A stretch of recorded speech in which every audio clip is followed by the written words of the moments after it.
Buenas tardes, bienvenidos. Quienes no nos conocen y es la primera vez que están asistiendo a la charla con nosotros, nuestro espacio es un espacio de ingeniería llamado Minutos de Experiencia, en la cual la intención principal es poder democratizar la información y la experiencia de diferentes especialistas y ponentes con diferentes temas a lo largo de todo lo que es la especialidad de ingeniería. Recibimos sus sugerencias, siempre estamos atentos a sus sugerencias y de acuerdo a eso vamos identificando los temas de las charlas que van a ir próximamente, ¿no? Les comentamos que ya tenemos programadas charlas hasta noviembre, fines de noviembre, así que por favor les pido que estén atentos a las publicaciones para que no se pierdan ninguna charla de su interés. En este caso, este domingo 18, tenemos un tema muy interesante. Creo que el vapor industrial es uno de los fluidos más utilizados en los sectores industriales y en diferentes especialidades. Y para eso hemos convocado a un especialista que es Kevin Morales. Kevin, ¿cómo estás? Buenas tardes. Hola Daniel, ¿qué tal? Un gusto. Buenas tardes a todos. Todo bien por aquí, bueno, pese a la situación. Y encantado de participar el día de hoy y darles a conocer desde mi humilde entendimiento un poco más sobre el vapor industrial. Así que pues ya listo y preparado para empezar. Perfecto, muchas gracias a ti. Te agradecemos obviamente el tiempo que te estás dando en este domingo para poder compartir este conocimiento con nosotros. En este caso les comento que la charla va a estar principalmente con 3 pilares, en los cuales vamos a empezar con temas conceptuales también, no muy básicos, pero conceptuales porque finalmente para cualquier tema especializado es muy importante tener primero el conocimiento de estos conceptos. Luego vienen lo que son las aplicaciones, ya que Kevin nos va a ir un poquito ilustrando cómo son las aplicaciones. Y en tercer lugar, algunos ejemplos de diseño cálculo especializado que les va a de repente captar brevemente una primera idea de cómo es esta especialidad de vapor industrial. Esperemos que sea de su agrado, igual estaré atento a sus consultas y de todas maneras atento a las consultas que van a venir durante la semana, ¿no? Vamos a brevemente, Kevin, ¿podrías un poquito compartirnos tu experiencia, conocerte un poquito, presentarte ante la comunidad? Claro, a ver, empezamos entonces. Bien, gracias nuevamente por la invitación. Estoy muy contento y muy feliz de estar aquí con ustedes, siendo domingo más tranquilos. Entre semana a veces hacer este tipo de presentaciones es un poco complicado. Y vamos a tratar, justamente porque es domingo y seguramente todo el mundo quiere estar un poco más relajado, hacerlo lo más breve, lo más didáctico posible, lo que sea un poquito más entendible para todos. Así que también las preguntas, ya habló Daniel un poquito, si tienen preguntas pueden escribir, pueden interrumpir en cualquier momento que vamos a intentar de resolverlas lo más pronto posible. Entonces, bien, dando inicio ya a este pequeño webinar, mi nombre es Kevin Morales, ya lo mencionó Daniel. De profesión soy ingeniero de energía, yo estoy en la Universidad Nacional del Callao, aquí en Lima, Perú. Tengo que decir Perú porque hay gente internacional, estamos internacionales, así que saludos por ahí. Escuché Bolivia, Ecuador, me parece, Venezuela, República Dominicana también. Así que qué gusto poder compartir con otros ingenieros o con otros estudiantes o futuros colegas. Así que, bueno, para ya no salirme y no expandirme mucho. Entonces, bueno, soy estudiante acá, como les decía, Ingeniería de Energía. Bueno, fui estudiante de Ingeniería de Energía de la Universidad Nacional del Callao, en Perú. Actualmente trabajo para la empresa Master Suministros Industriales, ¿sí? Una empresa que se dedica a la distribución y representación de productos exclusivos para manejo y control de fluidos en general. Y pues el cargo que desempeño actualmente es de líder de producto de 2 marcas, una que es Watts McDaniel, que es americana, y otra que es Minor Júpiter. Justamente estas 2 marcas, pues abocadas en lo que yo ya vengo desempeñando hace unos años, que es el vapor industrial. Entonces, me desempeño en este mundo, y también lo que hago es el tema de gerenciar las marcas y ver el desarrollo y la potenciación de estas, ¿no? Entonces va por ahí un poco mi experiencia, y siempre ligado a lo que es vapor industrial desde mis inicios, ¿no? No sé si hay alguna consulta más, Daniel, sobre mi experiencia, algo que me falta mencionar. No, Kevin, creo que muchas gracias por compartirlo. Empezamos con la exposición. Quedo atento ahí a las consultas que tengan ustedes. Por favor, recuerden que pueden levantar la mano para poder darles paso en su intervención. Gracias. Listo, listo, Daniel, muy amable, gracias. Bien, entonces, justamente vamos a hablar de vapor industrial. Quisimos llamar la generación de aplicaciones porque queremos entender, o me gustaría que entiendan lo que se van a encontrar futuramente, o lo que ya se encuentran algunos si trabajan en planta, sobre este recurso tan importante, ¿no? Y que se usa a nivel mundial y que es un recurso de energía muy, muy provechoso en todo sentido. En realidad, no sé si alguna vez hay personas que por primera vez la escuchan, pero si no, el vapor industrial, no lo han escuchado tal vez ahora, pero antes, vapor en realidad pues es una de las formas que tiene el agua. El agua básicamente existe en tres fases, que es sólido, que la conocemos como hielo, el líquido, y después viene el gas, que es justamente el vapor. Ahora, ¿por qué vapor industrial? Bien, pues básicamente el vapor se usa, o sea, nosotros evaporamos el agua básicamente porque se puede aprovechar como energía térmica. Es una fuente muy provechosa, como les decía, de energía. Y las ventajas son, el vapor se puede usar en grandes cantidades, ¿sí? Puedes transportar muchas cantidades de energía. El vapor también, ¿por qué se usa? Porque como recurso y como fluido cede rápidamente su energía al entrar en contacto con una superficie a menor temperatura. Entonces, eso también es muy importante para la rapidez y los procesos industriales o de manufactura que se tienen actualmente en el mundo, en el mundo industrial. Entonces, vapor industrial, ¿por qué? Porque en estado de saturado, ahí ya lo vamos a ver un poquito más adelante, el vapor saturado como tal, depende la temperatura de la presión y viceversa. O sea, hay una presión y una temperatura que es muy manejable y se puede manejar. Entonces, bajo estos conceptos es que nosotros utilizamos el vapor en industria como recurso. Ahora, una vez que entendimos esto, o sea, no se compliquen, el vapor como tal parte de una caldera, es como una tetera industrial. Las teteras que nosotros tenemos, bueno, no sé cómo se llamarán en otros países, pero aquí en Perú se llaman teteras, pues estos recipientes en donde uno coloca agua, les agrega calor mediante el fuego y las pone, le da temperatura y después a hervirlas. Básicamente, esto se da lo mismo en lo que es industria. Tenemos una caldera, un equipo, un recipiente a presión que lo que hace es le agrega mediante un combustible calor al agua y lo calienta hasta cierto punto y después lo convierte en vapor industrial justamente para lo que les decía, que era aprovechar muy bien la energía que te da el vapor como tal. Ahora, cuando nosotros estamos en la casa, no sé si ustedes saben, cuando vamos a preparar el café, el chocolate, un té, entonces nosotros prendemos la tetera y lo que hacemos es, el agua está fría que viene de la red, 14, 15 grados, entonces lo que hacemos es elevarla a la temperatura desde donde está, puede ser desde 0 grados o 1 grado, 0 grados que es estado sólido, o 1 grado en estado líquido, hasta los 99 o 100 grados. Hay un calor que se le agrega para aumentar la temperatura al agua como tal, como ustedes ven en esta diapositiva. A ese calor que nosotros le agregamos al agua para llevarlo de 0 a 100 se le llama calor sensible, ¿sí? Como les decía, solamente el único cambio que se ve aquí es el tema del cambio de temperatura. ¿Cuándo es que el agua como tal se convierte en vapor y por qué? Hay un segundo calor. Bien, el calor sensible es el calor que se le agrega al agua para llevarlo de 0 a 100 grados.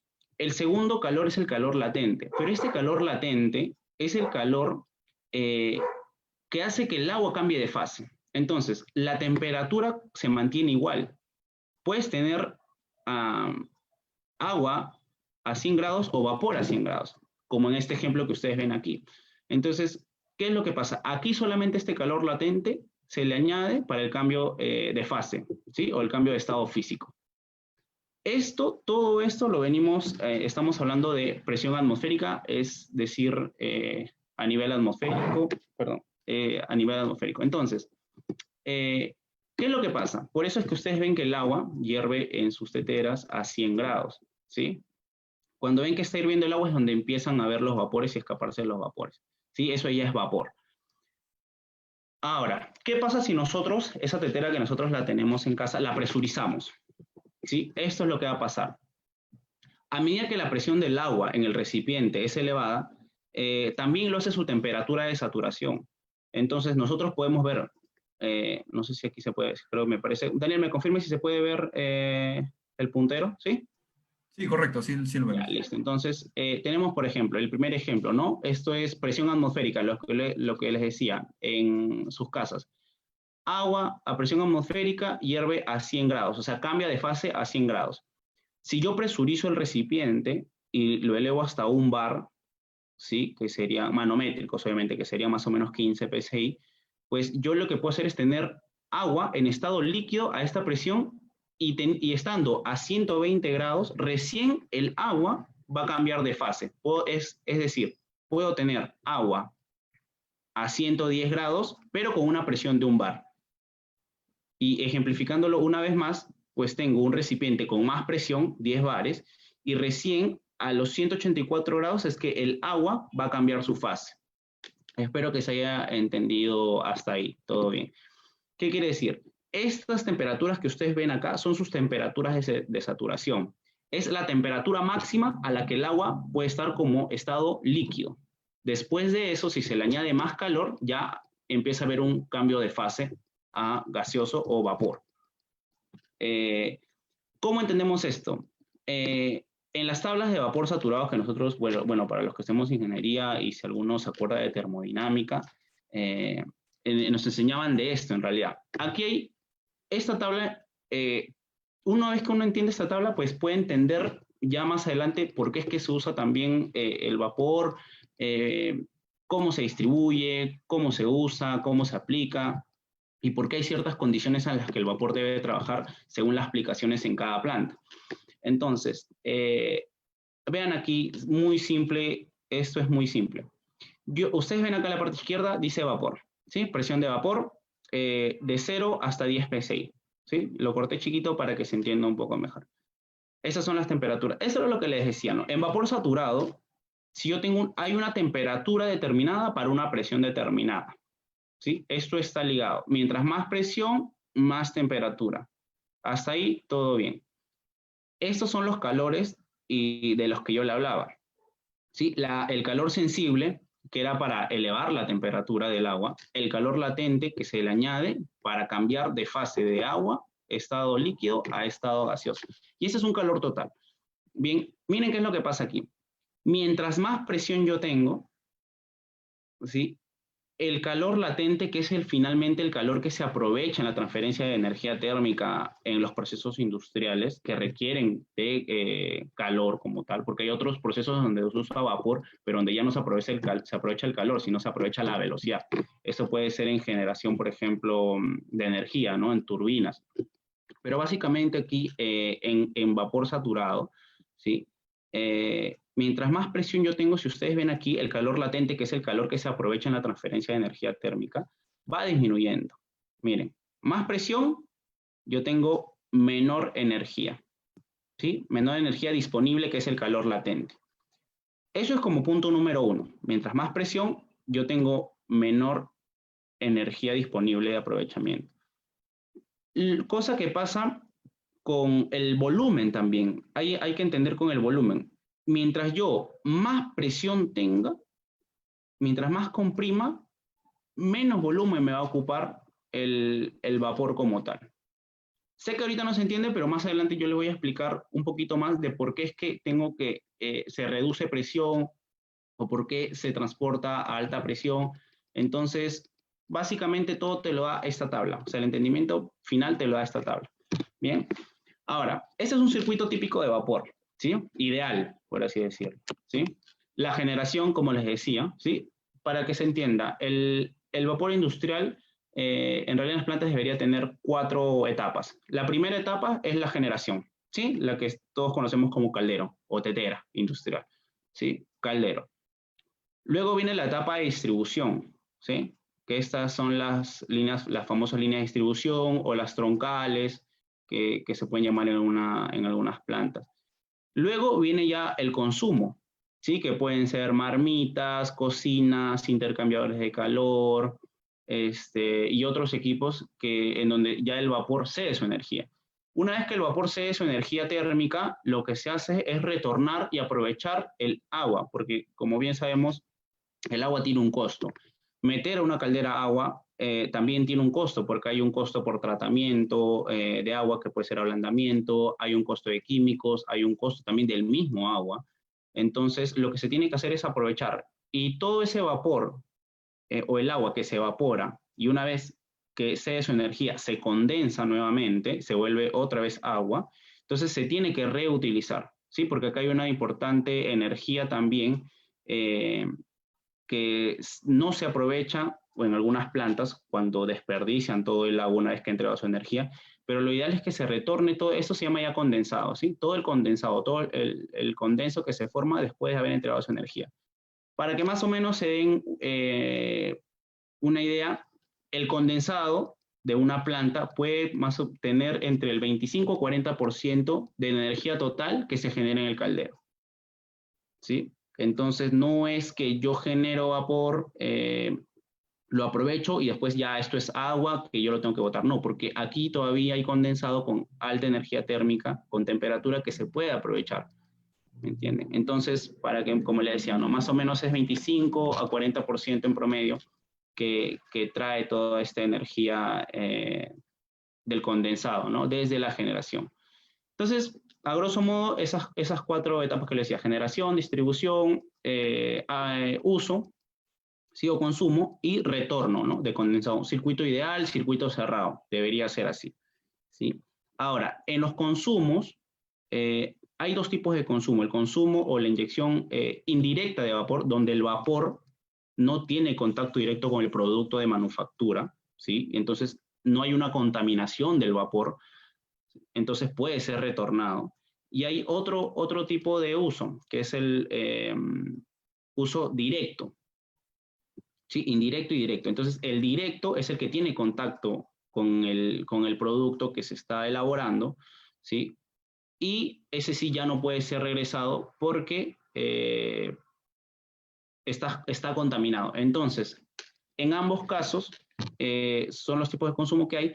Y estos de aquí, como les decía, es un circuito cerrado porque se está retornando, ¿eh? Se genera, se distribuye, se usa y retorna. Ese es un circuito cerrado. Hay otras plantas, según la manufactura o según el tipo de proceso que tengan, en donde el vapor ya no puede ser regresado o reutilizado como condensado porque está contaminado, entonces ya se vendría a ser un sistema abierto, un circuito de vapor abierto. No sé si hasta ahí todo claro. Igual si tienen alguna consulta la pueden hacer mediante el chat. Hasta ahí, Daniel, ¿todo bien? ¿Paramos? ¿Hacemos algo con las consultas? Sí, Kevin. Bueno, por el momento no tenemos consultas. La verdad que ha sido bien claro, me parece, sobre todo haciendo la analogía para los que no conocen de repente la parte industrial, haciendo la analogía con una tetera, que en realidad es muy similar. Creo que es importante señalar aquí en el circuito típico de vapor que una cosa importante y por qué se hace la retroalimentación y la formación de condensado es de que simplemente se pueda trabajar con energía, ¿no? Y el mismo fluido, que en este caso es el agua, pueda simplemente recircular y poder no mantener lo que es la materia prima que es el agua, ¿no? Con Sí, ello, por favor, les invito a que puedan participar, comentar o hacer sus consultas. En cualquier momento yo encuentro la manera adecuada para poder intervenir a la ponencia de Kevin. Dale, listo. Kevin. Entonces, todo claro. Igual hay algunas cosas seguro que quedan en el aire, vamos a ir explicándolas más adelante. ¿Ok? El vapor no es el otro mundo, como les decía, es agua en estado gaseoso y donde se usa para el aprovechamiento de energía térmica en este caso, ¿sí? Vamos a meternos más con vapor industrial saturado. Bien, entonces, cuando yo genero vapor, hay una consulta que todo el mundo se debería hacer, que es, o los ingenieros de planta se deberían hacer: ¿qué condiciones debería tener el vapor que yo consumo en la planta? ¿Sí? ¿O qué condiciones óptimas debería tener este tipo de vapor? Entonces, lo primero es llevar la cantidad correcta de vapor, ¿sí? O sea, cuando hay un cálculo, una ingeniería que se va a hacer al momento de hacer un sistema de vapor en una planta. Entonces, lo primero que hay que asegurar es que haya una cantidad correcta que llegue hacia los puntos de consumo para que se aproveche de manera óptima la energía térmica. Lo segundo es que haya la presión y temperatura correcta. Esto también para tener el mejor performance en el tema de el aprovechamiento al momento de hacer la transferencia de calor en el punto de consumo. Después, el vapor saturado como tal, pese a ser un gas, no debe tener aire y no debe tener otros gases que no sean incondensables. ¿Esto es por qué? Porque el aire, el vapor, como les explicaba, si se aprovecha energía térmica, está a una temperatura, dependiendo de la presión, entre 100, 110, 120, 180, 200 grados. ¿Sí? Entonces, si es que yo en un sistema de vapor, yo le tengo aire, lo que hace el aire es actuar como un aislante térmico. Punto número uno, lo que hace que mi transferencia de energía térmica sea muy deficiente. Y punto número dos es que el aire, a mezclarse con el condensado, con partículas de agua en suspensión, forman ácidos carboxílicos. Estos ácidos son los que dañan tanto tuberías como válvulas, corroen y dañan los internos de estos equipos, lo que hacen que la vida útil de estos equipos sea mucho menor al ser un ácido. Entonces, el aire de cualquier forma en nuestros sistemas de vapor es un agente invasivo no deseado y que no se debe tener como tal. Otro punto, otra condición que debería tener es un vapor muy limpio, ¿sí? Un vapor sin partículas de suspensión, ni escoria de soldadura. Han habido casos en donde hasta en sistemas de vapor nuevos que se han instalado se han encontrado hasta bolsas, plásticos, imagínense ustedes. Entonces tiene que ser un vapor muy limpio y también sin partículas o gotas de agua. Ahí vamos a explicarlo un poquito. Porque también, así como el aire, el agua como partículas de suspensión también es muy malo para el momento de hacer una transferencia de energía térmica, ¿no? También el agua es un aislante y le disminuye la eficiencia al calor que podemos aprovechar en el vapor. Y justamente también es lo que le decía con lo último, tener un vapor seco, ¿no? Cero humedad. Un vapor sin humedad el ideal que nos enseñan a nosotros es 100% de calidad, ¿no? Entonces, un vapor seco, ¿sí? De alta calidad. Ya en planta, hay mucho tema, no sé qué tanto, si hay ingenieros que han trabajado en planta, seguramente han escuchado este término que es el famoso golpe de ariete, ¿no? Que también se da en tuberías de agua, pero en vapor es muy común. Entonces, básicamente, el golpe de ariete es un aumento brusco de la presión causado por un cambio de velocidad. ¿Qué quiere decir esto? Imagínense, como yo les decía, el vapor seco, limpio y con todas las condiciones que yo había mencionado aquí, está en estado gaseoso. Si yo, ese vapor, hay una energía desde la generación, voy a retroceder un poco. Aquí, el vapor a lo largo de su camino, su recorrido en la distribución, también se condensa. Yo puedo tener vapor muy seco aquí, ¿sí? Pero el vapor también se condensa. Si no, por ejemplo, si las tuberías no tienen un correcto aislamiento térmico, si las tuberías no tienen las famosas bolsas colectoras, de las cuales voy a hablar un poquito más adelante. Entonces, si yo dejo que se condense nuevamente ese vapor que yo he generado, lo que va a pasar es que se va a ir acumulando el agua, porque es mucho más denso en la superficie inferior de la tubería. Entonces, en algún momento, ese agua va a lograr tapar y obstruir toda la tubería. Entonces, como son dos fluidos que viajan a diferentes velocidades y con diferentes densidades, lo que va a ocurrir es el famoso golpe de ariete.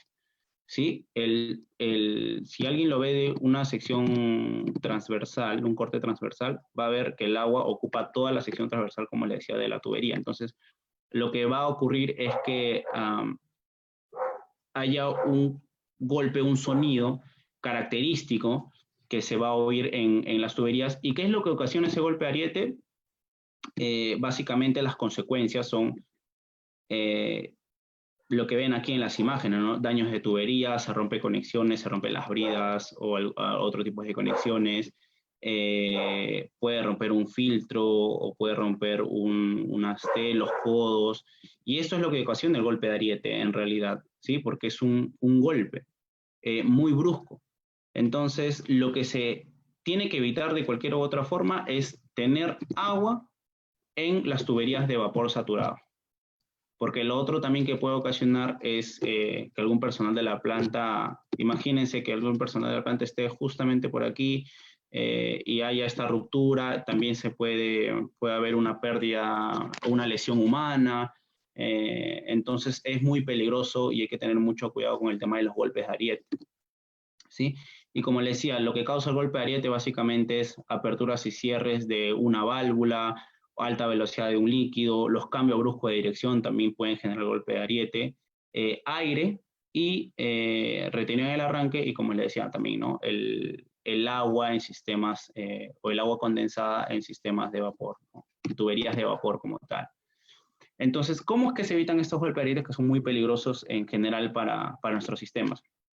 Lo primero que se debe hacer es correcta selección y usando correctos equipos auxiliares para retirar todo el condensado que se forma en las tuberías o a lo largo de las tuberías. Porque quieran o no, sea por un tema de radiación, convección, etcétera, va a haber una transferencia y se va a haber condensado. ¿Sí? Va a haber un condensado que se va a ir formando a lo largo, como les decía, desde la generación, desde la salida del caldero como tal, hasta el punto de consumo. Va a haber una generación de condensado en la tubería y eso es lo que nosotros debemos evacuar y retirar apenas se forma. Entonces, lo otro es instalar separadores de humedad, que son equipos muy básicos y muy críticos a la vez en los sistemas de vapor, como su mismo nombre lo dice, separan la humedad que transporta el vapor saturado, ¿sí? Instalación de puntos de drenaje. Estos puntos de drenaje son las famosas bolsas colectoras o patas colectoras o piernas colectoras, ¿sí? Cada 30 o 50 metros o cada 100 pies como recomendación. Y usar reducciones excéntricas también en tuberías de vapor nos ayuda mucho para evitar la acumulación de condensado en la parte inferior y tomas de vapor desde la superficie de la tubería, ¿sí? Hay un tema muy importante en lo que es dimensionamiento de tuberías, que muchas veces se pasa por alto. Por ejemplo, las tuberías también forman parte de la ingeniería de nuestros sistemas de vapor y tienen que ser muy bien consideradas. ¿Qué es lo que ocasionamos? No es que yo me ponga una caldera, quiero transportar el vapor y coloco cualquier tipo de tubería y la mando hasta mi cocina, hasta mi marmita, hasta mi intercambiador de calor, lo que sea. No, hay una ingeniería y una selección que se hace de estas tuberías para nosotros poder asegurarnos que el vapor llegue en las mejores condiciones hacia los puntos de uso. Ahora, ¿qué pasa si yo no selecciono muy bien estas tuberías que transportan el vapor? ¿Qué pasa? Si yo sobredimensiono, obviamente, voy a tener mayor costo por el material, sea acero al carbón, acero inoxidable, fierro, ¿sí? Voy a tener mayores pérdidas de calor, porque si yo pongo una tubería más grande de la que yo necesito, lo que voy a tener es mucho más área de transferencia de calor, ¿sí? Entonces voy a tener mayores pérdidas de calor. Y por lo tanto, como yo voy a tener mayor pérdida de calor, va a haber mayor generación de condensado, que es justamente lo que les venía diciendo que se debe evitar por un tema de no tener golpes de ariete, aprovechar de la mejor forma la energía térmica que tiene el vapor que generamos. Ese es por un lado por el lado del sobredimensionamiento. Ahora, la contraparte o la otra cara es si yo subdimensiono, si tengo una tubería más pequeña de la que yo debería tener, entonces lo que yo hago es, voy a tener menor presión, ¿sí? Para que más o menos se den una idea, aquí al menos a nivel industrial, en la mayoría de plantas, por ejemplo, de alimentos, de bebidas, pesca, textiles, etcétera, trabajan una presión más o menos de 8 bares, que son algo de 125 psi, ¿sí? En presión de vapor. A esa presión son las que generan los calderos, presión de vapor. Entonces, si yo tengo menor presión, lo que voy a tener es menor temperatura al final también. Y no voy a tener las condiciones óptimas que yo requiero en los procesos, ¿sí? Menor presión, menor volumen de vapor también porque voy a acortar o voy a disminuir la sección transversal de la tubería y por lo tanto también voy a tener golpes de ariete y erosión.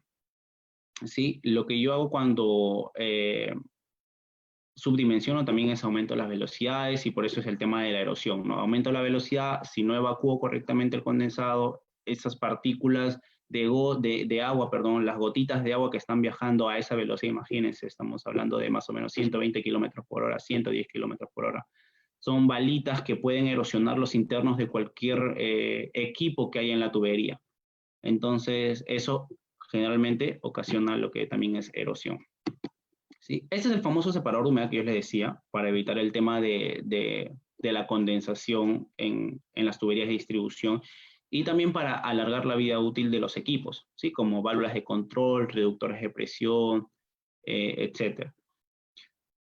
No me voy a meter mucho al detalle del separador de humedad, solamente quería que lo conozcan, ¿sí? El separador de humedad básicamente funciona así. Entra el vapor aquí, húmedo, ¿sí? El ingreso del vapor.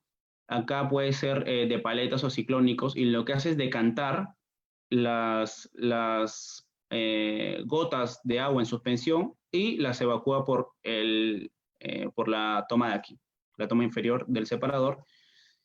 Y después ya acá lo que sale es un vapor ya seco, ¿sí? Entonces lo que hace es, entra vapor húmedo, sale el agua por aquí y por acá ya sale un vapor seco. Esto es un separador de humedad básicamente. Hay separadores de humedad, como le decía, paletas, ciclónicos, hay costos que varían, pero básicamente la función es esa y como les digo, es al final tener un vapor de alta calidad, ¿sí? Y un vapor sin gotas o sin condensado que dañe nuestros equipos y nos haga mucho menos eficientes.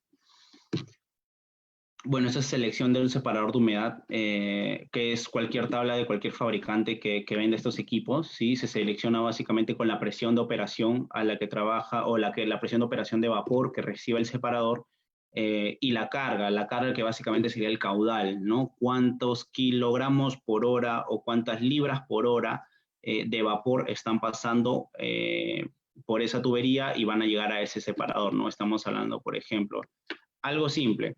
Si yo hablo de vapor saturado aquí, ¿no? Esta tabla acá, vapor saturado, capacidad en libras hora.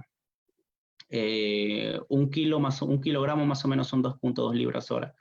Si yo tengo 700, mira, les decía, ¿no? 100, supongamos que mi caldera trabaja una presión de 100 psi y yo tengo más o menos 1000 libras hora de carga de vapor saturado, entonces yo me voy a esta tablita con 100 psi, a ver, 349 de 3 cuartos no me va a dar porque tengo 1000 libras hora, 567 libras hora tampoco me va a dar en una pulgada, y mira, yo tendría que seleccionar un separador de humedad de 1,5 pulgadas.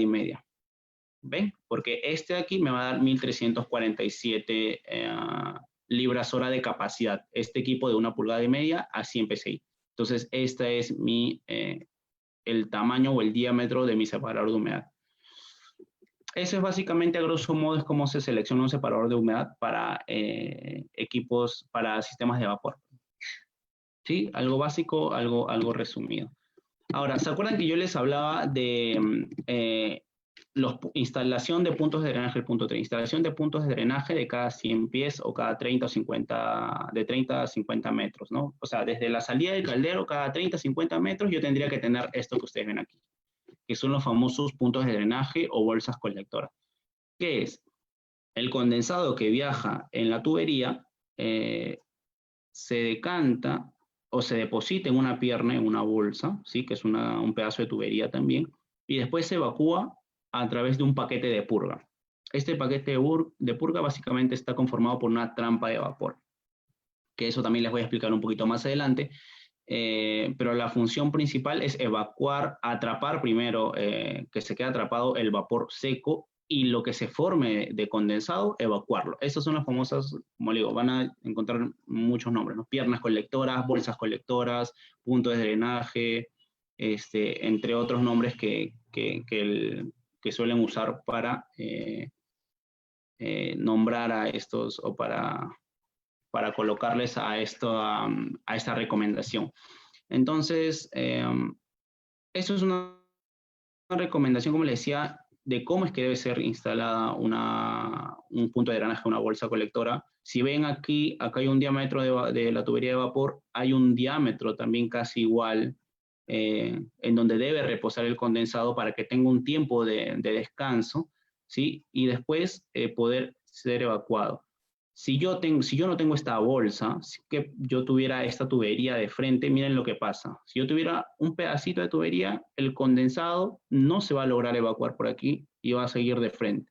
Entonces, como ven, también puede ocasionar golpe de ariete al momento de obstruir el agua, toda la sección transversal de la tubería y con el golpe que viene, con la velocidad a la que viene el vapor, ¿no? Entonces son recomendaciones.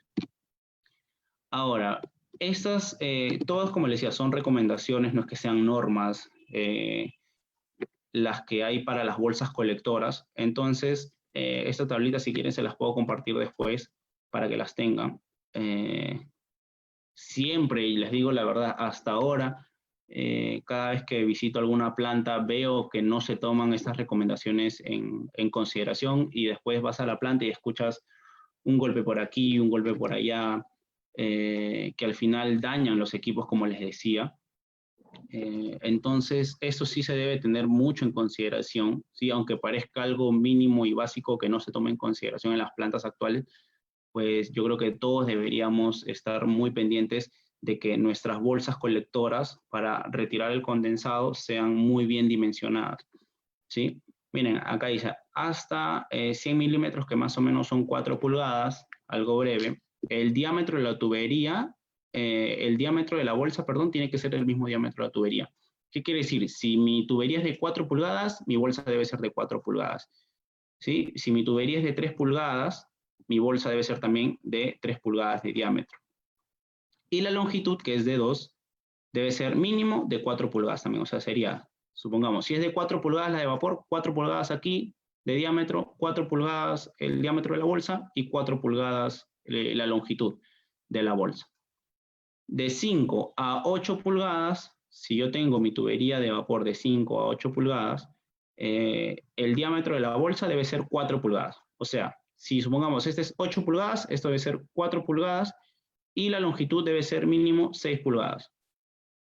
¿Sí? Esto debe ser 6 pulgadas. Y desde los 10 pulgadas de tuberías de vapor de 10 pulgadas, el diámetro de la bolsa debe ser mayor a la mitad. Por ejemplo, si esto es 10 pulgadas, esto debería ser 5 pulgadas o 6 pulgadas, ¿sí? Y la longitud debería ser, la longitud de la bolsa debería ser del mismo diámetro. O sea, si es 10 pulgadas de diámetro, aquí debería ser la longitud de 10 pulgadas. Es un poco complicado si entender, pero si lo revisamos pausadamente o cada uno lo puede revisar pausadamente luego, seguramente ya va a tomar un poco más de sentido. Pero son recomendaciones, como les decía, que ojalá, espero, se puedan tomar en consideración ahora y más adelante. ¿Sí? Luego, cuando nosotros generamos, voy a retroceder un poco, cuando nosotros generamos vapor en una caldera, no es lo mismo generar vapor en una caldera cuando la tubería recién está fría o cuando la planta recién va a arrancar, que cuando ya la planta está en un régimen general, por así decirlo, un régimen de trabajo cuando las tuberías están calientes. Esto es lo que explican estos cuadros, ¿no? Hay una formación de condensado o de agua que se forma tanto en el arranque de la planta, cuando prendemos los calderos, y hay otra formación de condensado que se da cuando el caldero ya está, cuando las tuberías ya están calientes y ya está trabajando en régimen normal. Entonces, esto básicamente es para seleccionar las bolsas colectoras de las que yo les había hablado, ¿no? Estas de aquí. Entonces, yo les hablaba de capacidades, no sé si se acuerdan, yo decía el tema de las capacidades, ¿no? Si tengo acá 1000 kilos de vapor, acá se me puede condensar el 8%, 5%, 10%, entonces en el arranque, y puede disminuir cuando ya está en régimen normal. Imaginemos, ¿no? Si mi caldero recién va a trabajar, yo tengo 1000 kilos que produce mi caldero, 1000 kilogramos por hora que produce mi caldero de vapor. En el arranque puede estar condensando, porque todo está frío, imaginemos un 10% o 12%, que serían más o menos 120 kilogramos hora. Y cuando está en régimen normal puede estar ya condensándose ya no el 10 o 12%, el 8% tal vez, que serían 80 kilogramos. Entonces, pero eso básicamente va a depender de la presión y estas tablitas te ayudan a entender un poco eso, ¿sí? Ahora, ¿se acuerdan que yo les hablaba de las tablas, de esta tabla de vapor saturado que está aquí? Discúlpeme, esta tabla de vapor saturado, donde yo les decía, ¿no? Miren, a más presión, más temperatura, pero cuando yo tengo más presión, acá yo les hablaba del calor sensible y el calor latente. El sensible, para refrescar un poco, es el calor que se va a usar o que va a aprovechar el agua para elevar su temperatura de 0 a 100 grados, perdón. Y el calor latente es el que va a ser el calor que va a ser usado para el cambio de fase. Este calor latente es el que se aprovecha en la transferencia de energía térmica. Cuando se va a cocinar algún producto, puede ser un caramelo, un chocolate, cuando se va a secar algún producto, cuando se va, por ejemplo, en plantas de papel, en plantas de caucho, cuando se va a cocinar algún tipo de caramelo en una marmita, en una cocina industrial. Entonces, ese calor que se aprovecha y que se transfiere al producto, ya sea para cocinarlo o secarlo, es el calor latente. Ahora, yo les explicaba, mientras más presión yo tengo, menor calor yo tengo. Y este es el calor el que se aprovecha como energía térmica. Entonces, esto es otra condición para que entiendan un poco por qué es que existen las famosas reductoras de presión, ¿no? Entonces, se reduce presión, primeramente. Reducir presión tiene sus ventajas. Lo primero es que cuando tú reduces presión, secas el vapor. ¿Sí? Si el vapor viene con algunas gotas que no ha sido condensado, el vapor se seca, ¿sí? Porque cuando tú reduces presión, estás disminuyendo la presión, acortando la restricción de vapor para disminuirla, para hacer caer o tumbar la presión, y lo que va a hacer en ese orificio, al momento de reducir, aumentas la velocidad. Entonces el vapor se flashea o se revaporiza y se seca. Entonces esto es muy, muy bueno. Lo segundo es que también se reduce presión para aprovechar más el tema de energía. Porque miren, imagínense acá. Acá yo les voy a poner el ejemplo muy claro. Normalmente en las plantas se genera alta presión. Justamente, por eso les decía, para transportar, si yo tengo más alta presión, tengo menor volumen que ocupa el vapor. Entonces yo genero alta presión por el tema del volumen, ¿sí? Porque en alta presión yo puedo comprimir el vapor y puedo transportar esa gran cantidad de energía. Pero cuando ya llego al punto de consumo, lo que yo hago es reduzco la presión para aprovechar la energía. Si yo, imagínense, ¿no? Genero a 10 psi en el caldero y de ahí reduzco la presión a 4 psi, imagínense, miren, de 10 psi a 4 psi, de 953 BTU libra que yo tengo para aprovechar como energía, al momento de reducir presión, miren, yo gano 9 BTU libras hora más, o sea, aumento y aprovecho más la energía térmica. No sé si se entiende esa parte. Entonces, yo ahí voy a tener mayor energía térmica para aprovechar y para transferir en mi proceso. Entonces, por eso es que reduzco presión. ¿Sí? Es por eso que normalmente las marmitas, los intercambiadores trabajan a 2 bares, 3 bares, 4 bares, para aprovechar la mayor energía y el tema de la transferencia térmica. ¿Cómo yo hago esa reducción de presión? Les presento las famosas reductoras de presión, que son estas, ¿no? Son equipos que también es otro mundo, ¿sí? Es otro mundo distinto, las reductoras de presión. Pero este es, por ejemplo, una estación reductora, una famosa estación reductora de presión, ¿no?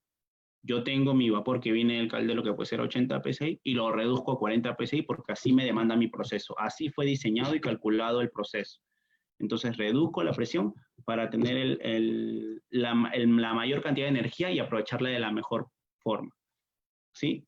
Eso es una reductora de presión y eso hace. Si quieren más información también me la solicitan a través de Daniel o conmigo mismo. Ahí está mi correo. Voy a volver a poner mi correo ahí. Pero es otro mundo. ¿Sí? Entonces, ¿dónde se reduce presión? Básicamente es en estos puntos, ¿no? Antes de que se consuman, ¿no? Porque como les decía, en estos equipos donde yo quiero aprovechar de mejor forma el tema de la energía térmica. Ahora, luego, miren, ya pasamos estuvimos en generación. Hablamos un poco de la distribución, del condensado que se forma por radiación, quieran o no, así tenga aislamiento o no térmico. También hablamos un poco del consumo, de cuando se reduce presión. Después, ¿qué vienen? Miren, el vapor en estado gaseoso llega hasta aquí y cuando llega al punto de consumo de proceso industrial, entrega su energía térmica, cede su calor y lo que hace es se vuelve a condensar. Y es por eso que ustedes ven aquí en la parte inferior de esta marmita, en esta chaqueta, ven puntos de agua, porque ya entregó su energía, ¿sí? Ya entregó el calor latente que ganó aquí y ahora se ha vuelto a condensar. Sí, entonces, pero esto no es un agua fría, es un condensado, se le dice, que tiene temperatura y que es provechoso también en energía térmica. ¿Qué hago con esto? Estos equipos que ustedes ven acá, que sirven para atrapar el vapor y para después evacuar el condensado, son las famosas trampas de vapor. ¿Sí? Estas son las famosas trampas de vapor que seguramente ya la han escuchado o las van a escuchar más adelante. Entonces, ¿por qué es importante el uso de una trampa de vapor? Primeramente, para ser eficientes térmicamente. Mucho se confunde el concepto de la trampa de vapor, ¿no? Porque dicen, las trampas de vapor, ¿para qué sirven las trampas de vapor? No, las trampas de vapor sirven para evacuar condensado, no. La primera función de la trampa de vapor es atrapar el vapor dentro de nuestro sistema y hacerlo más eficiente. Por eso, el punto de eficiencia térmica. La segunda función es purgar el condensado. El condensado, que obviamente, como les decía, tiene menor energía y apenas es formado el condensado en cualquiera de nuestros procesos, tiene que ser evacuado, porque eso nos vuelve ineficientes. Entonces, volvemos. La primera, atrapar el vapor, eficiencia térmica. La segunda es purgar el condensado, ¿sí? La tercera es eliminar el aire, porque hay algunas trampas que pueden evacuar el aire, que como les decía, funcionan como aislante térmico y forman estos ácidos que son malos para nuestro sistema en general. Y el otro es confiabilidad. Confiar en que mi sistema va a cumplir con todas las características y con todas las condiciones que yo requiero para fabricar en planta. Entonces, se van a encontrar con 4 tipos de trampas de vapor. ¿Sí? Hay 4 tipos de trampas de vapor que son estas aquí que se van a encontrar, ¿sí? Trampas termodinámicas, trampas termostáticas, trampas de flotador y trampas de balde invertido. Son estos 4 tipos de trampas que ustedes se van a encontrar en las plantas y que van a ser seleccionadas según las condiciones y la aplicación que yo tenga, ¿sí? A ver, esa es la primera, que es la trampa termodinámica, ¿no? Se las presento, no sé si la han visto, y si no, básicamente lo que hace esta trampa es, cuando todo está frío, como dice punto número 1, condensado, aire y aire frío, en el arranque, luego ¿qué va a pasar? El condensado caliente es evacuado, pero el condensado en algún punto va a liberar vapor flash, porque ya viene siendo empujado por el vapor saturado. Entonces, esa alta velocidad va a hacer que el disco, que encima del disco se genere una menor presión y va a ser arrastrado. Este es un pequeño disco, ¿sí? Esto es un asiento y esto es por donde se evacúa el condensado. Entonces, cuando todo está frío, el condensado solo sale aquí. Se empieza a calentar el sistema, viene el vapor, pero antes de eso se genera un vapor flash o un revaporizado por la alta velocidad y el disco es arrastrado hacia el asiento. Entonces, como ustedes ven aquí primero, en el punto número 2, en la imagen 2, el disco está arriba y en la imagen número 3, el disco ya está haciendo un sello con el asiento aquí. Y nuevamente, cuando ya hay condensado, el condensado, el flash que estaba, el revaporizado que estaba encima del disco, se condensa y lo que hace es que nuevamente sea evacuado el agua que ven en el sistema. Entonces, estas trampas son intermitentes, ¿sí? Intermitentes se le dicen porque abren, cierran, y son trampas termodinámicas. ¿Dónde se encuentran o dónde se usan esas trampas termodinámicas? Como les decía, según la aplicación, van a encontrarse drenajes para filtros culinarios, estos filtros culinarios que se ven mayormente en industria de alimentos y bebidas, en donde el vapor tiene que ser un vapor culinario porque va a entrar en contacto directo con el alimento, ¿sí? en bolsas colectoras o piernas colectoras también aquí en Perú se usan mucho las trampas termodinámicas para las tuberías de distribución, ¿sí? En tracing de vapor también, pero depende, ¿sí? Y básicamente en donde yo requiera bajas capacidades de condensado y donde yo requiera que mi trampa pueda funcionar intermitentemente, o sea, pueda abrir o pueda cerrar. Después viene una trampa que se llama termostática. ¿Sí? Esa trampa lo que usa es el diferencial de temperatura. Tiene un fuelle que se expande y se contrae, como le decía, según la temperatura. En este caso, si lo que sensa es condensado y aire, como ese está más frío, lo que hace es este fuelle, ¿sí? Se contrae. Cuando se contrae, lo que hace es apertura la salida de aire condensado. Cuando ya viene vapor, lo que hace este fuelle es térmico, se expande. ¿Sí? Es un termostato, se expande. Se expande y cuando se expande, lo que hace es que el obturador sea empujado hacia el asiento, causando el sello. Entonces, esto funciona por diferencial de temperatura. De la misma forma, también puede ser usados en bolsas colectoras o en líneas de distribución y también en procesos batch. ¿Sí? Esto es una trampa que evacúa aire, por ejemplo. ¿Sí? Puede usar como un eliminador de aire y también como un eliminador de condensado, por ejemplo. Después vienen otras trampas que se llaman las trampas de flotador. Estas también son intermitentes porque como pueden ver acá, están abriendo y cerrando, ¿no? Abren, cierran, son trampas intermitentes. Luego vienen las trampas, aquí, de flotador, ¿sí? Que estas trampas de flotador ya pertenecen a las trampas de descarga continua, ¿sí? ¿Dónde son usadas? Básicamente es una boya, el primer funcionamiento es una boya, que se levanta conforme el nivel de condensado vaya subiendo. Si ustedes ven, por aquí entra el condensado, reposa en la parte inferior de la trampa, y lo que es una boya, que es básicamente, que no tiene, es de aire, son dos esferas soldadas, y acciona un brazo mecánico levantando el asiento y dejando que el condensado pueda salir, ¿sí? Entonces, y como ustedes ven aquí, este elemento se llama termostato, y este termostato sirve también para evacuar el aire. Sensa, si es que hay aire en algún momento, lo que hace es, así como este termostato que ven aquí, que se expande y se contrae según la temperatura, lo mismo es este de acá.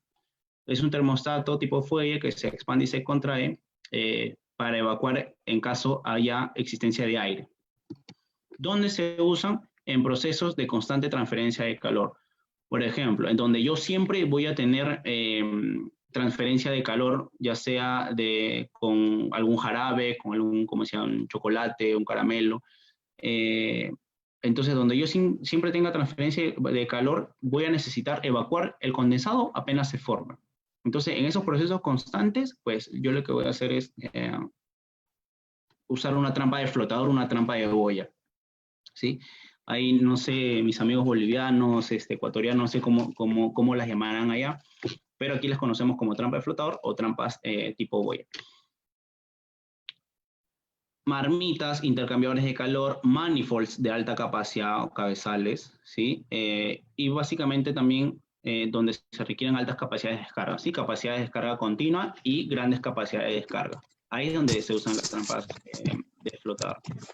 Vienen las trampas de balde invertido, ¿sí? Estas son de las primeras, la primera trampa que existió, ¿sí? Y estas trampas, como su mismo nombre lo dice, balde invertido, tiene un vaso invertido, ¿sí? Que lo que hace es este vaso se llena con el condensado y al momento de llenarse, evacúa el sello, ¿sí? O abre el sello y evacúa el condensado. ¿Sí? Acá tiene un pequeño sangrado para lo que es aire, ¿sí? Pero es mínimo. Y cuando viene otra vez el vapor, lo que hace es el vasito, se levanta.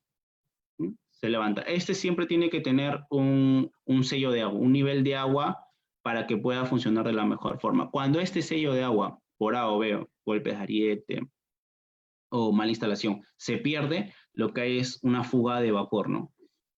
Fuga de vapor y ya la trampa queda obsoleta. Pero básicamente es un vasito invertido que se llena y y se descarga para así poder evacuar el condensado o atrapar el vapor. Aplicaciones típicas también, procesos batch, que son procesos que funcionan por horas. Los famosos procesos batch son procesos en donde tienes un producto que va a estar por cierto tiempo cocinando. Por ejemplo, tienes un horno, un proceso batch, metes salchichas que va a estar por 3 horas. Entonces, 3 horas está ese horno funcionando, de ahí sacas las salchichas que están cocidas y vuelves a meter nuevamente salchichas crudas para volverlas a cocinar. Entonces, son procesos batch, procesos también intermitentes. Y en elevaciones antes de la trampa, ¿no?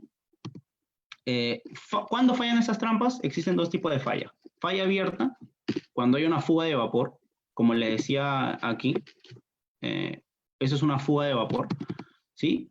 ¿Qué es lo que ocasiona? Pérdidas térmicas y pérdidas económicas. ¿Por qué? Porque generar vapor cuesta. Para que tengan una idea, generar vapor con gas natural, en promedio puede costarte $20 la tonelada de vapor. Si estamos hablando de GLP, estamos en $45 la tonelada de vapor, y si estamos hablando de algún residual o residual 500, estamos en $35 aproximadamente, en promedio, de generación por tonelada de vapor hora. ¿Sí? Entonces, generar vapor cuesta porque usamos un combustible. El combustible aquí en cualquier parte del mundo tiene un costo. Entonces, si yo desperdicio mi vapor, estoy desperdiciando primero energía térmica y segundo, al final, dinero, que es lo que le importa a todos. Y lo segundo es una falla cerrada, ¿no? La falla cerrada, ¿qué quiere decir? Que la trampa no evacúa el condensado y el condensado se me queda atrapado dentro de mi equipo. Y lo que va a hacer tener agua es que mi proceso de calentamiento sea mucho más lento. Entonces, esas son dos posibles fallas en trampas de vapor. Para terminar, selección de trampas de vapor. ¿Cómo se selecciona una trampa de vapor? ¿Sí? Primero, se necesita el flujo de vapor, cuánto consume la máquina, ¿sí? Cuántos kilogramos hora consume la máquina o libras consume la máquina, la presión antes de la trampa y la presión después de la trampa. Voy a hacer lo más simple posible el ejemplo para que se entienda. ¿Sí? Sí, Hola. hola Kevin, dame un segundo, por favor, antes que empieces con el último ejemplo. Ok. Bueno, comentarte que en este caso el chat ha estado bien activo, ya sea de forma general como también en privado, en la ¿Sí? cual, si bien es cierto, no hay consultas concretas, pero han ido complementando la información que tú nos has ido compartiendo. Parece que hay personas que trabajan dentro del rubro y han ido complementando, y hay algunas consultas internas respecto a la presentación que a veces me la hacen de forma privada. En este sentido, quiero aprovechar antes de que entres en el último ejemplo de aplicación para complementar un poquito la charla, comentar de que tengo entendido que el equipo de Minutos de Experiencia les ha agregado al grupo de WhatsApp de la comunidad a los inscritos antes de la charla, pero en este caso, como tenemos personas de diferentes países también, y en gran cantidad en comparación con las charlas anteriores, no sé si a todos los han agregado dentro del WhatsApp de la comunidad, de repente por el problema de código de países. Entonces, en ese sentido, si hay alguien presente que le interesa participar, estar presente en el grupo de WhatsApp de la comunidad y no ha sido agregado antes de la charla, por favor déjeme en privado o en el chat su número de WhatsApp para poder agregarlo. En este grupo de WhatsApp, como les comentaba, ahí los ponentes nos comparten la presentación de la charla. Obviamente en algunas charlas en la cual hay información un poco confidencial, los ponentes obviamente retiran esa información confidencial, pero lo más importante, que son las tablas, por ejemplo, que en este caso nos está compartiendo Kevin, sí son compartidas. En este grupo de WhatsApp no solo es la presentación, sino información complementaria que el ponente o dentro del equipo de Minutos de Experiencia creemos convenientes que les pueda servir. También los compartimos dentro de este grupo. Así que, por favor, me dejan su número de WhatsApp en el chat o en privado, si es que no han sido considerados antes de la charla, para poder agregarlos. ¿Ok? Creo que un poquito el objetivo, como les comentaba, era hacer un mapeo rápido de cualquier tema de especialización dentro de los diferentes sectores y especialidades de ingeniería, en el cual Kevin nos está englobando rápidamente los diferentes aplicaciones y accesorios que tiene un sistema de vapor. Sin embargo, obviamente entendemos que cada uno podría hacerse una charla individual de cada uno de ellos, ¿no? Entonces, espero que si les interesa, de repente más adelante tener una segunda charla de vapor, especialmente en algún punto mucho más especializado, se puede organizar una nueva charla sin ningún problema y esperamos ahí sus sugerencias. Tenemos diferentes canales en los cuales nos pueden escribir y el equipo siempre está atento. ¿Okay? Y si quieren ver las charlas anteriores, también les comentamos que tenemos el canal de YouTube donde están ahí las charlas anteriores que hemos ido brindando en estos meses. ¿Okay? Con esto creo que para darte también un poco un respiro, Kevin, y puedas tomar un poco de agua, creo que continuamos con la última aplicación. Ok, listo. Sí, está en el chat. Bien, para terminar, como yo les decía, lo que estoy intentando darles es un poco, a grosso modo, explicar, porque entendía que aquí se está dando un poquito más para lo que son universitarios y no tratar de meterles mucha información y que les quede lo más resaltante. Entonces, vamos a hacer este último ejemplo ya para finalizar, para que más o menos se conceptualice o se entienda todo lo que hemos venido hablando un poco antes. Como le decía Daniel, si tienen alguna consulta adicional o algo más específico o algo más puntual, o alguna explicación más a detalle, se pueden hacer, todos los cálculos son demostrables. Personalmente tengo la experiencia de hacer cálculos en lo que es, según tipo de industria, cuánto te cuesta generar una tonelada de vapor, según la caldera, según el combustible, según las horas de operación, el tratamiento de agua, pero es información más a detalle que si en algún momento alguien la quiere o la necesita, pues me comento, se lo comenta Daniel y podemos explicar un poco más. También hacemos cálculos o yo hago cálculos de lo que son. Mucho se habla del tema del dinero, ¿no? Que eso finalmente es lo que nos importa a todo el mundo. Entonces, por más de que tú expliques un proyecto, que sustentes un proyecto o un equipo, lo que sea, si no es rentable para la compañía o si no es rentable o si tiene un payback muy corto, pues al final estás hablando de nada. Entonces también se hacen cálculos, por ejemplo, de costos de energía por no retornar condensado, que es justamente este tema que con este ejemplo que voy a conceptualizar. Entonces hay mucha información más a detalle que se puede ir mejorando u optimizando. Entonces, bueno, vamos a terminar aquí con este ejemplo, ¿sí? Este ejemplo yo lo tomé de una planta procesadora de harina de pescado, ¿sí? Aquí en Perú somos el tercer país en temas de producción de harina de pescado, ¿sí? Tenemos grandes empresas como Taza, como Diamante, CFG y otras empresas pesqueras también a las que yo le llamaba. Entonces, es aquí donde se puede ver a mayor escala o conceptualizar uno de esos ejemplos, ¿sí? Como yo le decía, el vapor en realidad, si estamos hablando de vapor saturado como tal, en este tema, en este ejemplo, yo lo he usado para el tema de no secadores, ¿sí? El pescado como tal que se hace en estas plantas es la de harina de anchoveta, harina de pescado de anchoveta, ¿sí? Entonces, este secador es uno de los 3 procesos de secado que tienen estas plantas y lo que se hace básicamente es como en cualquier tipo de producción de,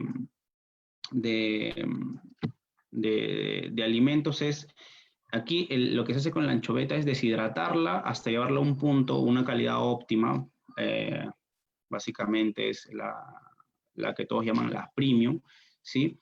Y que tenga la menor cantidad de agua. Entonces, para esto, la mayoría de procesos son de secado o son de extracción de grasas o de extracción de líquidos. Uno de estos equipos que intervienen son los famosos secadores rotatubos, ¿sí? Entonces, estos equipos secadores rotatubos trabajan con una presión y consumen una determinada masa de vapor, ¿sí? En mi experiencia, pues uno de estos secadores trabajaba a 6 bares, ¿sí? Que son más o menos 90 psi, y consumía 6.000 kilogramos hora, ¿sí? De vapor, que son más o menos unas 13.000 libras hora. Este equipo, ¿sí? Tiene unas chaquetas externas y también pasa vapor por un eje, ¿sí? Y por los laterales es donde pasa el pescado, ¿sí? desde el ingreso del pescado hasta la salida es donde el pescado sale con un menor porcentaje de agua, ¿sí? Más seco, por así decirlo. ¿Qué es lo que pasa? Habían 3 puntos para hacer la selección de trampa, que era el flujo de vapor, la presión antes de la trampa, que puede ser la presión de máquina, y la presión después, ¿sí? Entonces, en este ejemplo, el condensado, ¿sí? Después de ser usado, o después de ya el vapor haber aprovechado su energía, cedido su energía térmica, lo que hace el condensado es retornarse. Se retorna, ¿sí?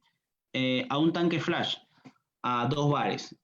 En estas plantas de harina de pescado, como ellos usan grandes cantidades de vapor saturado, estamos hablando de 7, 8 calderos de 1000 bhp, estamos hablando de 6000 a 8000 bhp de potencia instalada en estas plantas procesadoras de harina.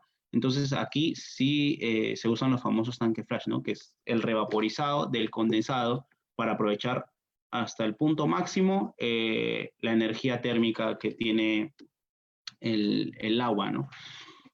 Entonces, el condensado se envía a un tanque flash a 2 bares, esto lo puse básicamente para entender la contrapresión, y luego este vapor flash es inyectado a unas cocinas, ¿sí? Las cocinas solamente requieren temperatura baja, como dicen, para cocinarla, y para efecto del cálculo considerar 15 psi en lo que son pérdidas por alturas hidrostáticas, fricción y accesorios en las tuberías.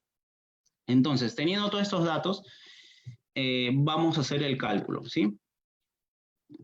Vamos a hacer el cálculo. Yo tengo, como les decía, solución. Debido a la gran necesidad de descarga de condensado, ¿sí? Que tiene el equipo, se debe seleccionar una trampa de flotador de alta capacidad. La presión de entrada, como les decía, son 6 bares, que son 90 psi. La contrapresión o la presión después de la trampa es de 2 bares, que son 30 psi. Más 10 psi por pérdidas. Por lo tanto, tenemos un diferencial de 50 psi. ¿Qué quiere decir el diferencial de presión? En la trampa es la resta de la presión antes menos la presión después, ¿sí? Entonces, teniendo todos estos datos, yo tengo que el flujo de descarga que debe tener mi trampa de vapor es de 6.000 kg/h o transformándolo 13.227.74 libras/hora con un diferencial de 50 psi. Ya le vuelvo y repito, la diferencial de presión es la presión antes y la presión después de la trampa. Bajo este cálculo, lo que estoy haciendo es seleccionar con la tabla del fabricante, ¿sí? Cada fabricante de trampas de vapor tiene una tabla para hacer la selección, ¿sí? Con un diferencial de presión y con el diámetro.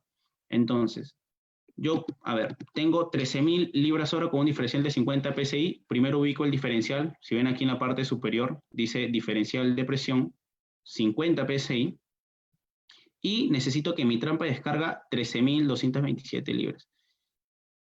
Si ustedes ven aquí, voy bajando, puede ser una FT200, ¿sí? De 2 pulgadas, ¿sí? O también puede ser esta de aquí, una FT, el modelo FT 125 de 2 pulgadas y media, ¿sí? Ahora, por temas de factores de seguridad, ¿sí? Porque las trampas en pesca te piden normalmente que tengan un factor de seguridad de mayor a 3, 4, 5, 6. Entonces, yo seleccioné este equipo de aquí, ¿sí? Ahora, haciendo la selección, esto que ustedes ven aquí es la presión máxima de operación, o sea, es la presión a la que trabaja la trampa. Por ejemplo, 20 psi, 50 psi, 125. Como yo tengo la presión de máquina es de 6 bares, de 90 psi, yo no puedo seleccionar una trampa que trabaja a 20, porque necesito 90. Tampoco puedo seleccionar una trampa que trabaje a 50 porque necesito 90. Mis únicas opciones son las de 125 en adelante. Haciendo la selección de 125 psi, una trampa con 125 psi de 2 pulgadas y media, con un diferencial de 50 psi, descarga mi trampa 82.100 libras. Entonces, la trampa seleccionada sería el modelo FT 125-18N según el fabricante, 2 pulgadas y media, debido a que cumple con la presión requerida de operación y con un diferencial de 50 psi. La trampa me descarga 82.100. Mi proceso me pide que descargue en condiciones en régimen normal de operación 13.200. Con esto, haciendo una división, el factor de seguridad de mi trampa es de 6.2. Es un factor bueno, es un factor amplio. Y con esto yo haría la selección del equipo. Entonces, generalmente para todo, no hay trampa mala, dicen, ¿no? No hay marca de trampa mala, sino hay trampa mal seleccionada. Lo que tenemos que hacer es seleccionar una trampa según la aplicación, según las condiciones, si es continua, si es intermitente, si necesito que el condensado apenas sea formado sea evacuado, si es un proceso batch, si es una línea de distribución, si es un cabezal, si es una troncal.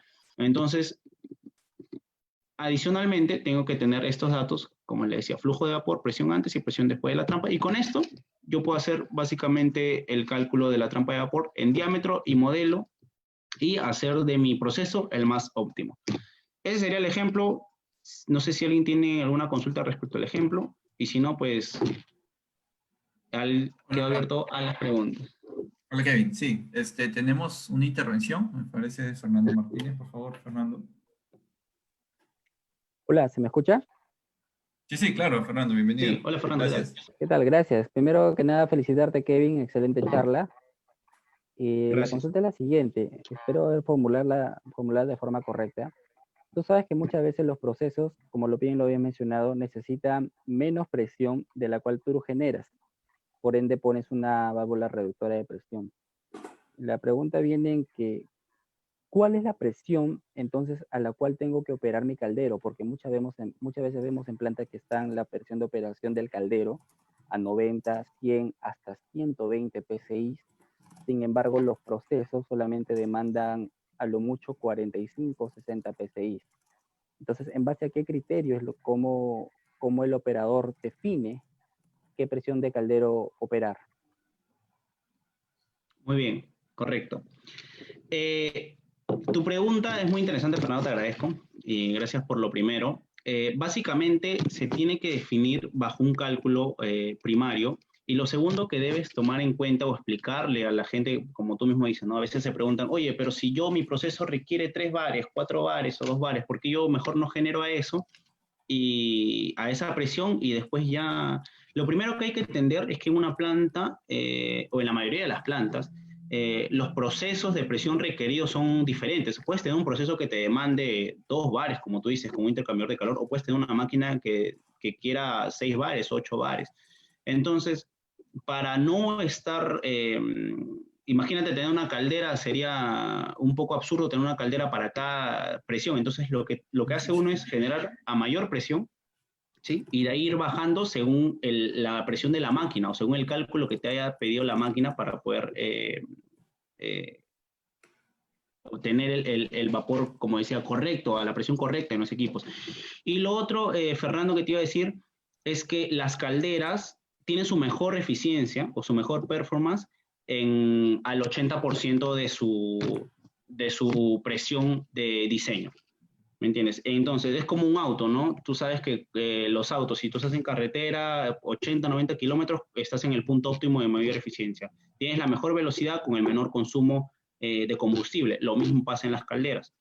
Entonces, si tienes una caldera de 150 de presión de diseño, la trabajas a 125 porque es el mejor. Si trabajas a menor presión, la caldera no es tan eficiente.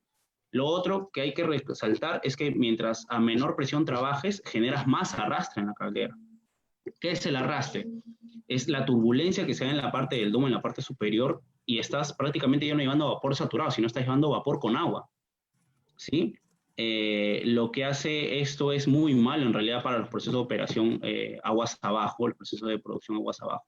Entonces hay muchos puntos que se deben tocar en consideración, y como digo, el mayor es, respondiendo ya a tu pregunta, es que si se busca operar a esas presiones, como recomendación, y te lo dice cualquier fabricante de caldera, es que la caldera debe operar o debe trabajar o debe generar vapor al 80% de la presión de diseño. ¿Sí? Y por los otros puntos que te acaba de mencionar, no sé si hasta ahí quedó todo claro o te respondí un poco la pregunta. Y calderas también, ojo, es otro tema. ¿Sí? Meterte ya a la caldera de la presión es otro tema. Sí, me queda claro, a lo cual me gustaría agregar un poquito una consulta también que me surgió la duda. mencionaste un poco hace unos minutos un tema de la calidad del vapor. Entiendo de que lo mencionaste por el tema de calidad, pero creo que no fue tanto un tema térmico, pero a mí me gustaría un poquito entrar a la parte térmica, haciendo hincapié de que la calidad es cuánto vapor tienes ideal, por ejemplo, como calidad 1 o 100% es estar en la recta del vapor saturado.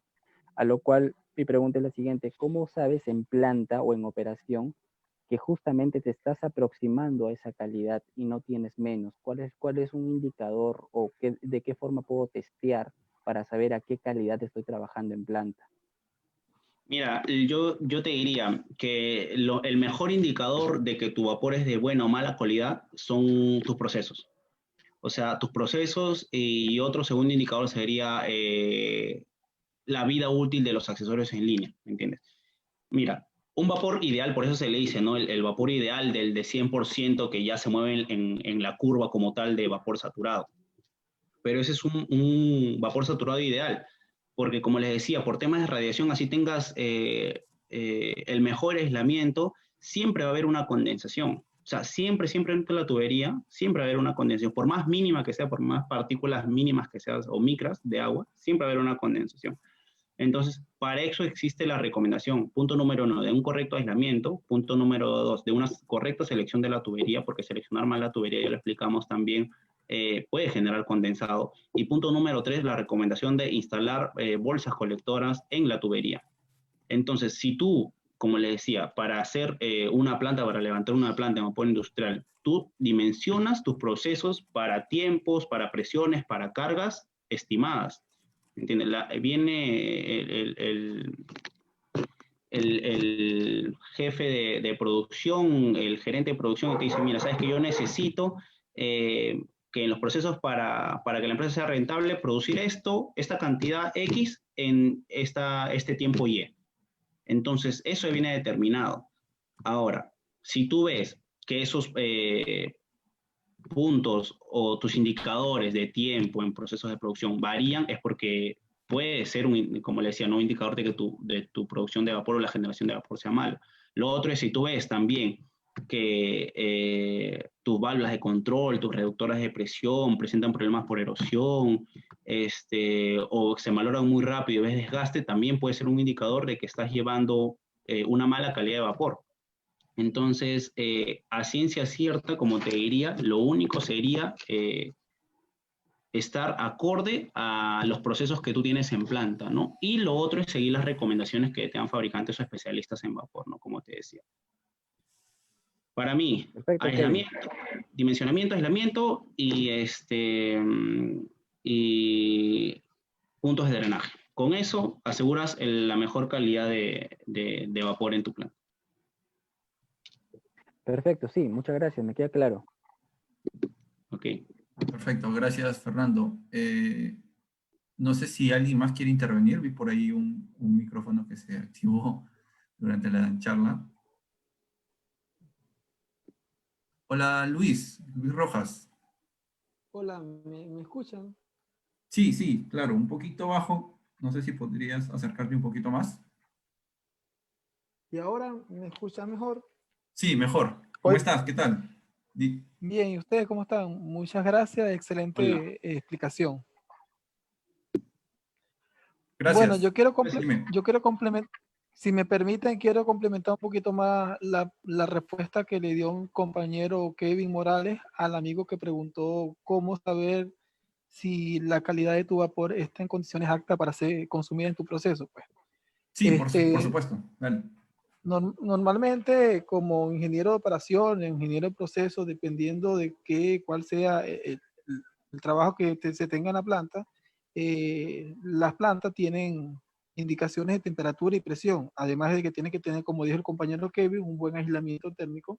Tiene, eh, Tú puedes verificar tanto la temperatura como la presión, y allí es donde tú puedes decir, mira, tengo una calidad de vapor excelente, en el sentido tal de que si sabes que, por ejemplo, para un bar de presión, la temperatura de saturación son aproximadamente 100 grados centígrados, y estás por encima de los 150, 160, ya tú sabes que tiene un vapor sobrecalentado y seco. Básicamente esa era la otra forma de explicarlo. No sé si me están entendiendo. Sí, sí, te agradezco la acotación. Básicamente, sí, lo que yo intentaba explicar es el tema del vapor saturado, pero sí tienes toda la razón, el vapor sobrecalentado. Ya cuando estamos hablando de vapor sobrecalentado, estamos hablando de otras condiciones, de otras temperaturas para otras presiones. Y sí, en vapor sobrecalentado ya tú estás asegurado de que humedad en el vapor como tal no vas a tener, ¿no? Pero te agradezco la acotación. Muy buena. Bueno, de resto todo excelente, muy bien. Así es como, pues yo les he explicado una experiencia de que yo tengo planta, yo soy ingeniero de proceso de una planta de reducción directa. Utilizamos el vapor para el proceso, para las turbinas y para calentar una solución para un sistema de absorción. Y bien así es. Hay una parte de vapor que se pierde, que no es que es un consumo. Entra al reformador para producir los gases reformados y ese vapor no se retorna. En cambio, lo que es las turbinas y el intercambiador de calor o rehervidor, que es una torre de regeneración, es para aprovechar el calor, en el caso del rehervidor, es para aprovechar el calor latente de condensación de ese vapor.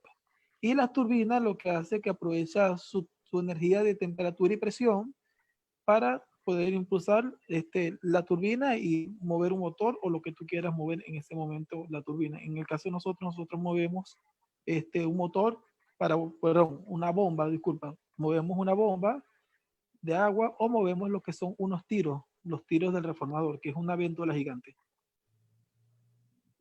Ok, ya en este caso usan el vapor sobrecalentado por un tema de velocidad, entiendo, como dice, generación eléctrica y vapor sobrecalentado para algunos de tus procesos también.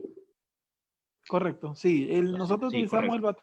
sí, el vapor sobrecalentado, que es el vapor de alta, se utiliza para el proceso como tal, para producir unas reacciones químicas y para mover unas turbinas, que esas turbinas a su vez mueven o una bomba de agua, normalmente es de agua las bombas que nosotros movemos acá, o una véntola. Una véntola es un tiro, un ventilador que es para hacer vacío en el reformador de una forma y el otro es para introducirle aire a los quemadores para que ocurra la combustión. Correcto, correcto. Sí. Era para ampliar un poco más la muy buena explicación que has hecho en este momento. De verdad te felicito. Saludo, hermano. Listo, gracias. Igualmente, un abrazo por Muchas, ahí. muchas gracias, Luis, por tu intervención. En realidad, un poquito es el espíritu que nosotros queremos, que no solo es compartir la experiencia o las definiciones del ponente, sino también poder compartir entre todos y complementar la información y entre todos poder lograr un mejor entendimiento de todo el concepto y la especialización, ¿no? Fernando Martínez ha activado de nuevo su manito. No sé si quiere intervenir. Hola, sí, no, más que nada primero agradecer a Luis por justamente complementar un poco o Ah, correcto. compartir los conocimientos también que él tiene de planta, felicitarlo y tratar de fomentar a todos nuestros compañeros que nosotros, por ejemplo, que estamos oyendo la charla de justamente intervenir, ¿no? Porque es bonito generar una discusión. Me gustaría aprovechar esta intervención para poder de repente hacer una pregunta abierta en realidad para todos, porque creo que es un tema más de conceptos o de apreciación. Es porque muchas veces en planta vemos de que cuando se parte desde el caldero, el vapor llega a un manifold y en el manifold muchas veces la línea de purga de la trampa muchas veces no se recupera y se bota. Quisiera saber por qué logran esto, ¿no? Cuando muchas veces por un tema de conceptos o de fundamentos teóricos del vapor se recomienda aprovechar el 100% del condensado.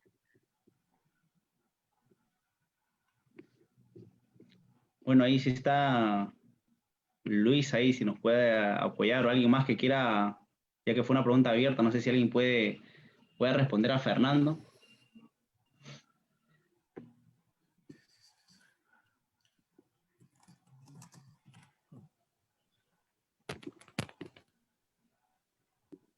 Bueno, Ahora sí realmente, se te escucha. Ok.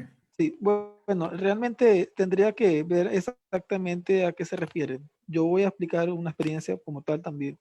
En el momento que nosotros estamos produciendo vapor, que se produce en unas calderas. Nosotros tenemos calderas pirotubulares y acuatubulares, de ambas las tenemos acá, y tenemos lo que es un domo de vapor. El domo de vapor es un recipiente, en este caso horizontal, donde el 50% es líquido y el 50% es vapor. El vapor es enviado hacia el sistema de distribución y hay una parte de ese vapor que bien se condensa y, y es desechado, pero es desechado como para mantener los ciclos de concentración dentro del domo de vapor, pues. Nosotros tenemos una purga continua, tenemos una purga intermitente del líquido como tal, pero normalmente se hace para evitar problemas de incrustaciones y corrosiones dentro de la caldera y para poder mantener los ciclos de concentración de los químicos que se inyectan en una caldera. No sé si más o menos por allí es que lo hacen en esa otra planta que menciona el amigo acá. Ok, perfecto. Muchas gracias, Luis, por la intervención. No sé, Kevin, si quieres complementar algo, si no para Sí, poder... Ok, como decía, básicamente de la experiencia que he visto en planta es, si es que no se retorna es a veces porque no es justificable tender tubería o colocar tuberías para el diámetro del manifold que se tiene y para la carga de condensado que se tiene también. Eh, Básicamente lo que yo he visto es en plantas en donde tengan a partir de 300, 400, 500 bhp en las calderas, pero en otras también he visto que, como dice Fernando, ¿no? Que el condensado se arroja al drenaje, pero es básicamente la educación que se debe tener en planta respecto a la cantidad de energía que se puede aprovechar en el condensado aún. Entonces, sí, bueno, lo que hay que hacer básicamente me ha tocado también en algún momento, cuando he visto no solamente en manifold, sino a veces he visto que hay purgas que están muy lejos de la sala de calderas o del tanque de condensado y donde no es justificable, tal vez por la cantidad de condensado que se retorna ahí o que se obtiene ahí, tirar una línea de tubería hasta allá. Pero de ahí viene el tema de la contaminación, ¿no? Por lo menos aquí en Perú, el máximo de temperatura ahí, no sé si alguien me puede corregir, que se puede botar de drenaje como efluente o como líquido, es de 35 o 40 grados centígrados. Entonces viene también ya el tema del impacto al medio ambiente, ¿no? Entonces, sí, bueno, eso es lo único que quería acotar, pero finalmente se debería, como dice Fernando, ¿no? Por un tema de buenas prácticas y de aprovechamiento de energía, retornar todo el condensado generado en los manifolds, ¿no? En los famosos cabezales. Pero era lo único que quería acotar, Daniel. Espero que... sí, perfecto. Muchas gracias, Kevin. Y agradecerte por tu minuto, por tu tiempo en este domingo también, que nos has compartido esta excelente charla con la comunidad. Sí, no sé si tienes ahí algunas palabras finales para poder cerrar ya la charla. Nada, estaba leyendo aquí los chats, me parece muy interesante y agradezco que haya intervenido mucha gente. Espero que haya podido resolverles algunas consultas y si no hayan aprendido un poco hoy, yo encantado siempre de enseñar. Gracias a ustedes nuevamente también por la invitación. Y nada, si hay alguna segunda parte sobre estos temas, yo encantado. Así que gracias por su tiempo, gracias a todos y sin más que decir, pues yo ya me despido. Ahora sí a tomar mi lonche, a tomar aquí un pan con café. Claro, Pero perfecto. gracias. Perfecto, Kevin. Muchas gracias a ti más bien por el tiempo y por